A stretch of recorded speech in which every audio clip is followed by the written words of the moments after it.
Conoces sus nombres.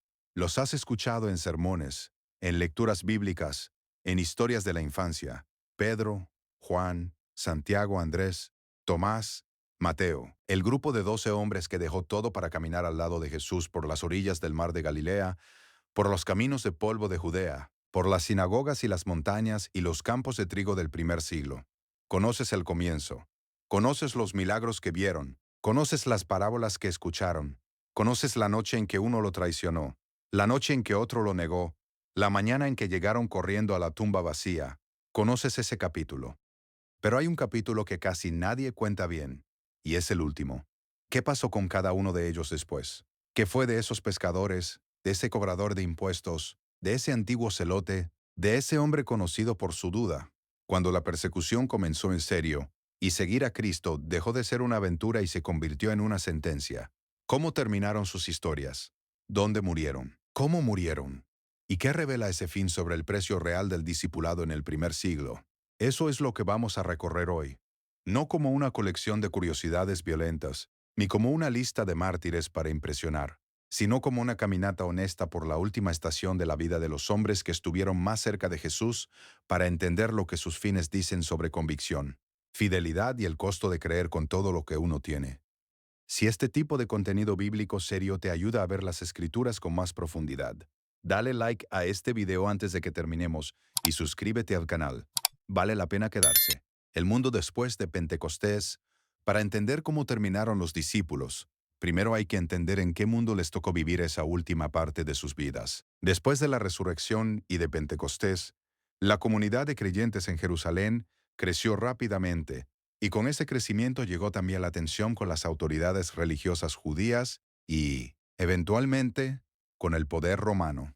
El libro de Hechos registra ese proceso con una honestidad que muchas veces subestimamos.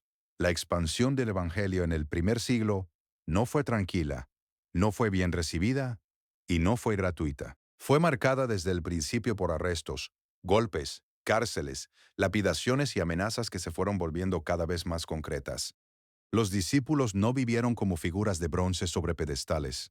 Vivieron como hombres en movimiento constante, llevando un mensaje que molestaba a los sistemas religiosos establecidos, que desafiaba las jerarquías de poder y que afirmaba que un hombre ejecutado en una cruz era el Señor del universo. En el primer siglo, esa afirmación tenía consecuencias, consecuencias reales, físicas, finales. Y el grupo de los 12, más algunos añadidos como Pablo y Matías, cargó esas consecuencias hasta el final. Santiago, hijo de Zebedeo, el primer choque. La historia del fin de los discípulos comienza con una brutalidad que el texto bíblico registra con una sobriedad casi desconcertante. En Hechos capítulo 12, versículos 1 y 2, Lucas escribe simplemente esto. En ese tiempo, el rey Herodes Agripa comenzó a perseguir a algunos de la iglesia. Hizo matar a espada a Santiago, hermano de Juan. Eso es todo. Una línea, sin escena dramática, sin discurso final, sin detalles del proceso. Herodes mató a Santiago con la espada y el texto sigue adelante. Pero esa misma sequedad es narrativamente poderosa. La Biblia no dramatiza el primer martirio de los 12, como si fuera espectáculo. Lo registra como hecho, como precio pagado, como algo que entró en la historia de la iglesia sin anuncio previo ni ceremonia. Santiago, hijo de Zebedeo, el mismo que junto a su hermano Juan le había pedido a Jesús sentarse a su derecha y a su izquierda en el reino, el mismo del que Jesús preguntó si podían beber la copa que él iba a beber. Ese hombre fue el primero de los 12 en beber esa copa hasta el fondo. Herodes Agripa gobernaba Judea como rey cliente del poder romano, y en el año 44 de nuestra era encontró que perseguir a los líderes de la nueva comunidad cristiana le daba popularidad entre ciertos sectores del liderazgo religioso judío. Santiago fue el objetivo, y la ejecución fue rápida. Una espada, y se acabó. Pero hay algo más en la tradición que rodeó esa muerte. Eusebio de Cesarea, historiador de la Iglesia del siglo IV, preservó una historia que viene de Clemente de Alejandría, mucho más antiguo, según la cual el soldado que llevó a Santiago al lugar de ejecución quedó tan impactado por la dignidad y la serenidad del apóstol durante el proceso que se declaró cristiano en ese mismo momento y pidió morir junto a él. Ambos fueron decapitados el mismo día. No es un dato que el Nuevo Testamento confirme directamente, pero la tradición es antigua y consistente. Y si contiene algo verdadero, dice algo enorme. La fidelidad de Santiago en su último momento fue tan visible, tan real, tan sin doblez, que tocó al hombre que estaba ahí para conducir su muerte. La fe que el verdugo vio en los ojos del condenado le costó la vida, y aún así la quiso. El primer mártir de los 12 inauguró una lógica que se va a repetir a lo largo de todo este recorrido. Estos hombres no murieron en silencio ni en secreto, murieron de una manera que seguía hablando. Pedro, el hombre que no huyó la segunda vez. Si Santiago inaugura el recorrido con una imagen de dignidad tranquila, Pedro lo continúa con algo diferente. La consumación de una historia que comenzó con una negación y terminó con una fidelidad que ya no se dobló. Todos conocen la noche del juicio de Jesús. Pedro, el más vocal, el más impulsivo, el que había sacado la espada en el huerto, el que había dicho que, aunque todos se escandalizaran, él nunca se escandalizaría. Ese hombre negó a Jesús 3 veces alrededor de una fogata en el patio del sumo sacerdote, y salió y lloró amargamente. Eso es lo que muchos recuerdan de Pedro. Pero hay un versículo en el Evangelio de Juan que funciona como profecía y como promesa al mismo tiempo. En Juan capítulo 21, versículos 18 y 19, el Jesús resucitado le dice a Pedro: «En verdad te digo que cuando eras más joven te ceñías tú mismo y andabas donde querías. Pero cuando ya seas viejo extenderás tus manos y otro te ceñirá y te llevará donde no quieras». Y el texto añade que dijo esto indicando con qué muerte glorificaría a Dios. Jesús le estaba diciendo a Pedro, cara a cara, que su muerte no sería en cama, que alguien lo llevaría donde él no querría ir, que habría una cruz al final del camino, y Pedro lo sabía, y siguió. Según la tradición bien establecida, Pedro fue a Roma, donde lideró la comunidad cristiana durante años. La persecución del emperador Nerón, que comenzó en el año 64 después de la muerte de Cristo, fue brutal y específica contra los cristianos, a quienes Nerón usó como chivo expiatorio para el gran incendio de Roma. En ese contexto, Pedro fue arrestado y condenado a crucifixión. La tradición, preservada consistentemente desde escritores muy tempranos como Tertuliano, Orígenes y Eusebio, dice que Pedro pidió ser crucificado cabeza abajo, porque no se consideraba digno de morir de la misma manera que su Señor.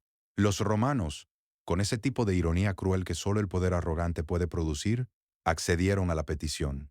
Pedro, que había negado a Jesús una noche frente a una fogata en el patio de un funcionario religioso, fue crucificado en Roma, cabeza abajo, durante la persecución más sangrienta que los primeros cristianos habían visto hasta ese momento. El hombre que huyó de la cruz volvió a ella desde el lado opuesto. No huyó la segunda vez. Hay algo en eso que no es posible explicar solo con determinación humana o con heroísmo natural. La distancia entre el Pedro de la fogata y el Pedro de la colina vaticana solo tiene sentido si algo verdaderamente lo transformó en el camino. Y él creía que sí. Creía que la resurrección era real, y murió creyendo eso. Andrés, a la sombra de Pedro, hasta el final. Andrés siempre vivió algo en la sombra de su hermano mayor. Era el hermano de Pedro, el que lo llevó a Jesús, el que aparece en los evangelios como el que conecta personas con Cristo pero raramente ocupa el centro de la escena. Después de Pentecostés, la tradición lo ubica predicando en diversas regiones, incluyendo lo que hoy es Grecia, Asia Menor y partes de la región del Mar Negro. El fin de Andrés, según la tradición más consistente, ocurrió en Patras, en Grecia, donde fue condenado a muerte por el gobernador romano Egeas, a quien su mensaje había llegado con la suficiente fuerza como para generar una reacción. La tradición dice que Andrés fue atado a una cruz en forma de X, el tipo de crucifixión que lleva su nombre hasta hoy precisamente por él, y que no murió de inmediato sino que permaneció vivo durante 2 días. Continuando en todo ese tiempo hablando con los que se acercaban a observar su ejecución, cuando las autoridades, presionadas por el clamor popular que pedía que lo soltaran, enviaron a alguien para desatarlo, la tradición recoge que Andrés pidió que no lo hicieran. Según esa memoria, dijo que veía a su señor acercándose y que no quería ser separado de esa cruz, que ahora era para él lo que le había sido prometido. Hay que ser honestos sobre el nivel de certeza histórica aquí. Los detalles precisos de la muerte de Andrés dependen de fuentes tardías, algunas del IV siglo en adelante, y no contamos con confirmación en los escritores más tempranos con la misma solidez que tenemos para Pedro. Pero la tradición es antigua, geográficamente consistente y muy extendida en las iglesias de Oriente y Occidente, y lo que preserva es la imagen de un hombre que, Si pudo hablar desde una cruz durante 2 días, lo usó para seguir haciendo exactamente lo que había hecho durante décadas: llevar personas a Cristo. El hombre que vivió toda su vida a la sombra de Pedro terminó su historia de una manera que no necesitó de la sombra de nadie: Felipe. Honestidad histórica como parte del relato. Cuando llegamos a Felipe, hay que detenerse un momento para decir algo importante. Y esto vale para varias figuras de este recorrido. No siempre tenemos la misma calidad de información para todos, y pretender que sí sería traicionar la seriedad que este tema merece. Felipe aparece en el Evangelio de Juan en momentos concretos y significativos. Es él a quien Jesús le pregunta de dónde van a comprar pan para la multitud. Es él quien le dice a Jesús que si les muestra al Padre les basta. Es él quien le trae a unos griegos que querían ver a Jesús. Esos detalles revelan un hombre pensativo, práctico, con acceso a Jesús, pero también con preguntas genuinas.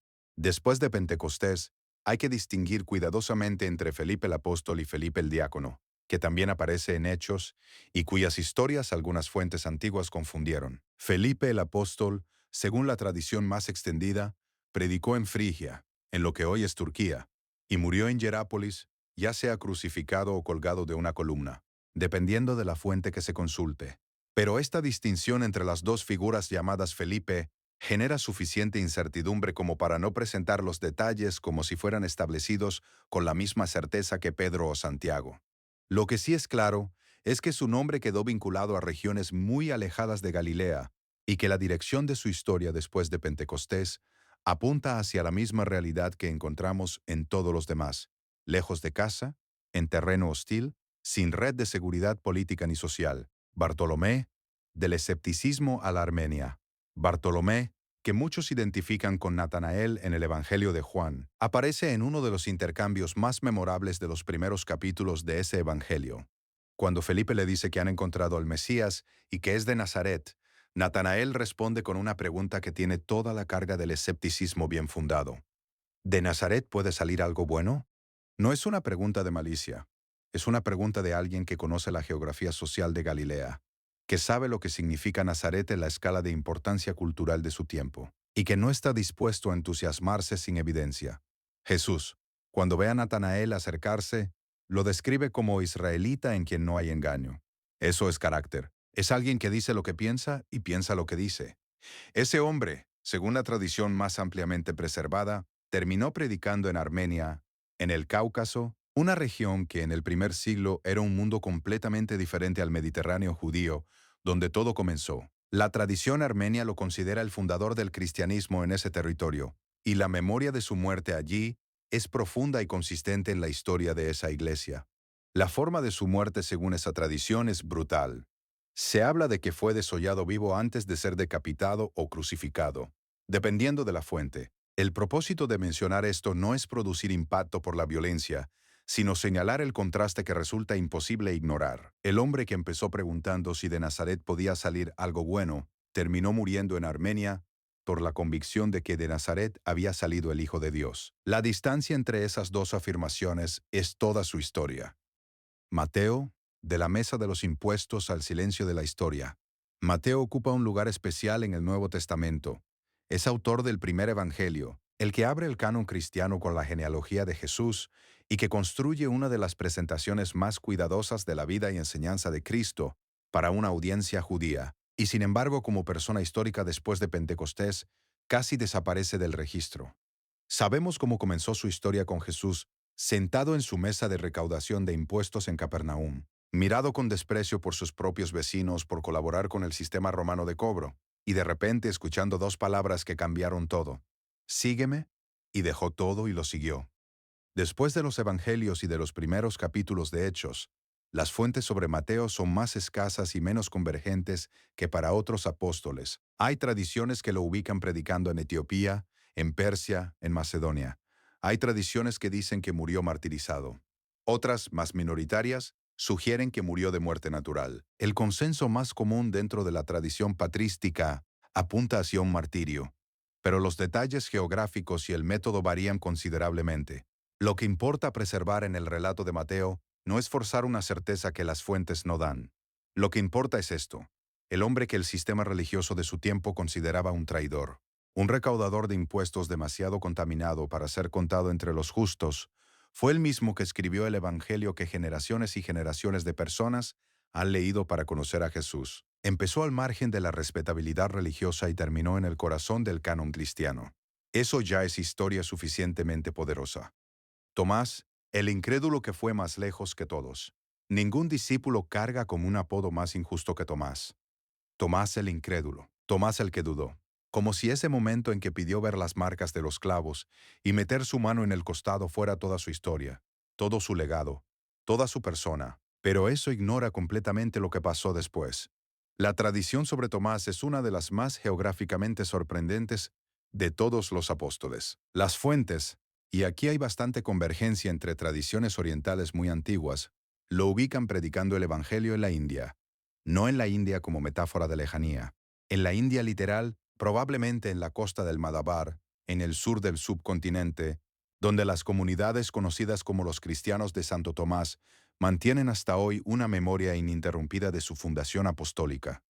Que el Evangelio llegara a la India en el primer siglo a través de Tomás es algo que los historiadores debaten, pero la antigüedad de la presencia cristiana en esa región y la consistencia de la tradición local hacen que sea muy difícil simplemente descartarlo. La Iglesia Siria Oriental preservó esta memoria con una fuerza notable, y los escritos conocidos como los Hechos de Tomás, aunque no canónicos, son muy tempranos y reflejan una tradición oral que precedía su redacción. Tomás murió en la India, según esa tradición, atravesado por una lanza cerca de lo que hoy es Chennai, después de haber convertido a miembros de familias de la clase gobernante local. Hay una colina en Chennai que lleva su nombre hasta el día de hoy. Piénsalo, el hombre que dijo que necesitaba meter su mano en la herida del costado de Cristo para creer en la resurrección fue el mismo que terminó a miles de kilómetros de Judea, en un subcontinente que la mayoría de sus contemporáneos ni siquiera podía ubicar con certeza en su imaginación geográfica, muerto por una lanza, habiendo predicado hasta el final. La duda de Tomás no fue el fin de su historia. Fue su comienzo. Santiago, hijo de Alfeo. El precio de estar en Jerusalén. Santiago, hijo de Alfeo, al que a veces se distingue como Santiago el Menor para diferenciarlo de Santiago el hermano de Juan, es uno de los discípulos sobre quienes la información del Nuevo Testamento es más escasa. Aparece en las listas de los 12 y poco más en los Evangelios. Pero la tradición lo ubica en Jerusalén, y hay algo significativo en eso. Mientras otros discípulos salían hacia regiones lejanas, algunos permanecieron en el centro de la tormenta. Estar en Jerusalén en las primeras décadas de la Iglesia significaba estar en el lugar donde la tensión entre el movimiento cristiano y el establecimiento religioso judío era más intensa, más directa y más peligrosa. Aquí las fuentes son más escasas, y hay que ser cuidadosos.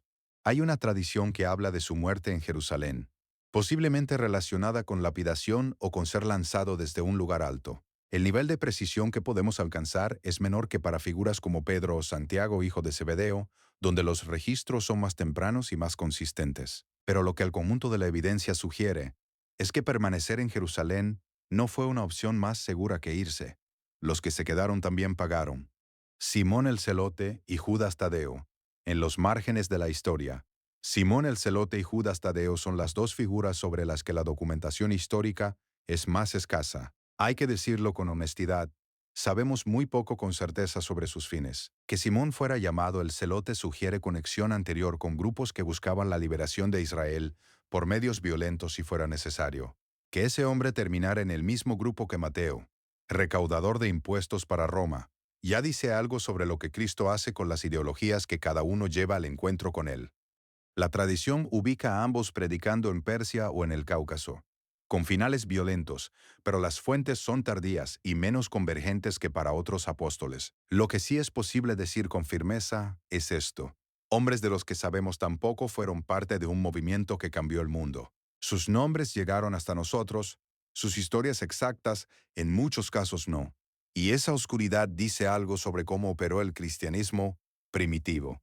No en los centros del poder y la documentación, sino en los márgenes, en los caminos polvorientos, en regiones sin escribas que registraran lo que pasaba.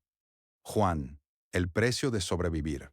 Y entonces llegamos a Juan, el único de los 12 que, según la tradición más consistente, no murió martirizado en el sentido convencional del término. Pero decir que Juan tuvo una vida fácil sería un error enorme. Juan fue el discípulo que permaneció al pie de la cruz cuando los demás habían huido. En el Evangelio de Juan capítulo 19, versículos 26 y 27, es él quien está ahí cuando Jesús le encomienda a su madre desde la cruz.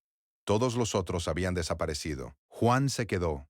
Después de Pentecostés, Juan trabajó junto a Pedro en Jerusalén, fue encarcelado, fue amenazado y eventualmente la tradición lo ubica en Éfeso, en Asia Menor, llevando a María consigo según algunas tradiciones, en Roma durante la persecución de Domiciano. El relato más antiguo habla de que fue arrojado a una tina de aceite hirviendo frente al Coliseo. Salió ileso, lo cual no calmó la situación sino que la intensificó desde el punto de vista de las autoridades, que decidieron enviarlo al exilio. Fue desterrado a la isla de Patmos, un hombre anciano, en una isla de exilio, y ahí fue donde recibió las visiones que se convirtieron en el libro del Apocalipsis. El último libro del Nuevo Testamento fue escrito en el exilio por un anciano que había visto morir a casi todos sus compañeros y que seguía creyendo, seguía escribiendo, seguía proclamando. Murió eventualmente en Éfeso, en una edad avanzada, el único de los 12 que llegó a viejo. Y sin embargo, cuando se recorre lo que vivió, aceite hirviendo, exilio, la pérdida de todos los que habían comenzado ese camino con él, uno no puede hablar de una vida sin costo. El costo de Juan fue diferente. No fue la espada ni la cruz. Fue la larga sobrevivencia en un mundo que enterraba a sus amigos y que seguía siendo hostil. A veces el precio más largo no es la muerte rápida. Matías, el hombre que entró por la puerta de la traición. Matías merece su lugar en este recorrido, aunque su historia sea breve, porque su presencia cierra un círculo que comenzó de la peor manera posible. Después de la traición y muerte de Judas Iscariote, el grupo de 11 apóstoles, siguiendo lo que entendían como cumplimiento de una profecía del Salmo 109, buscó un sustituto, alguien que hubiera estado con ellos desde el bautismo de Juan hasta la resurrección. Y entre dos candidatos, la suerte cayó sobre Matías. Hechos capítulo 1, versículos 21 al 26. Matías entró por la puerta que abrió la traición de otro, y sobre él el Nuevo Testamento no dice una palabra más. La tradición lo ubica predicando en Etiopía o en la región de Judea, con un martirio al final, aunque los detalles varían según la fuente. Su historia es casi completamente de sombra histórica. Pero esa sombra dice algo. Cuando alguien abandonó el grupo por traición, otro lo reemplazó y caminó hacia el mismo destino costoso que los demás. La vaca no asustó al nuevo. Lo que el conjunto revela, cuando retrocedes y ves este grupo completo, lo que surge no es una galería de heroísmos formateados para inspirar. Lo que surge es algo más complejo y más honesto. Eran hombres muy diferentes, un ex recaudador de impuestos y un antiguo celote en el mismo grupo. Dos ideologías que en el primer siglo se despreciaban mutuamente. Un hombre conocido por su impulsividad y uno conocido por su duda.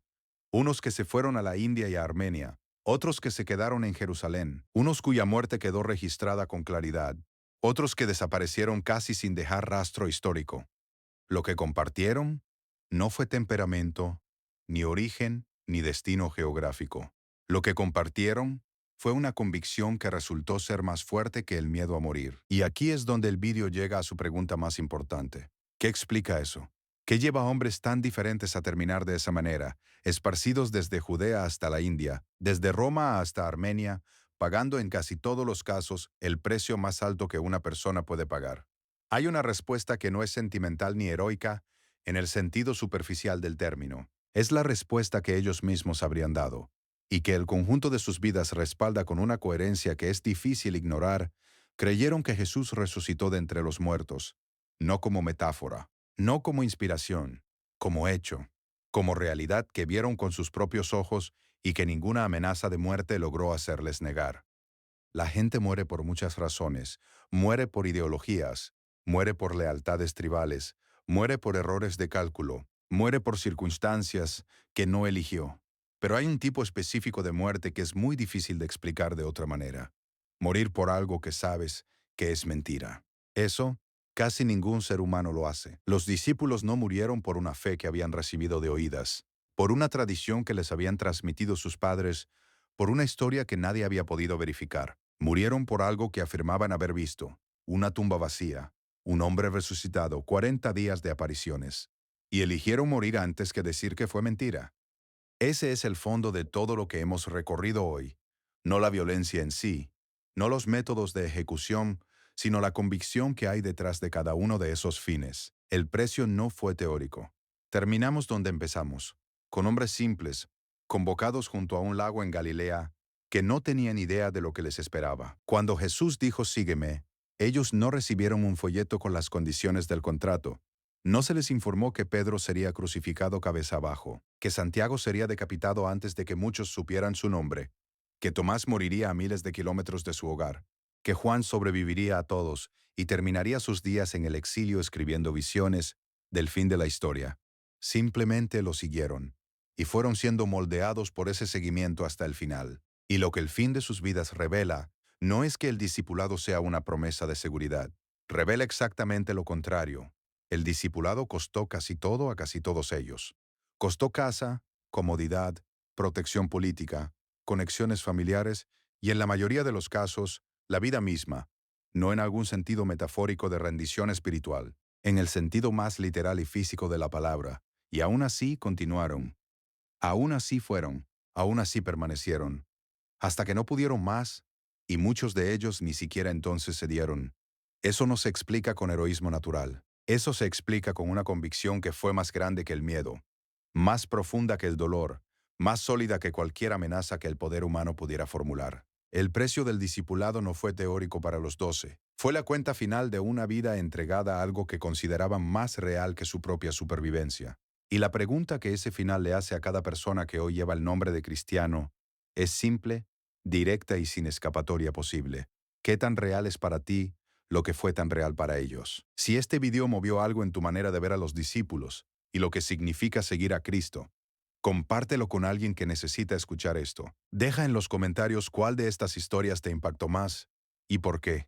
Y si todavía no estás suscrito, este es el momento. La próxima semana hay más contenido como este esperándote aquí. La carrera que ellos terminaron sigue corriendo. En nosotros.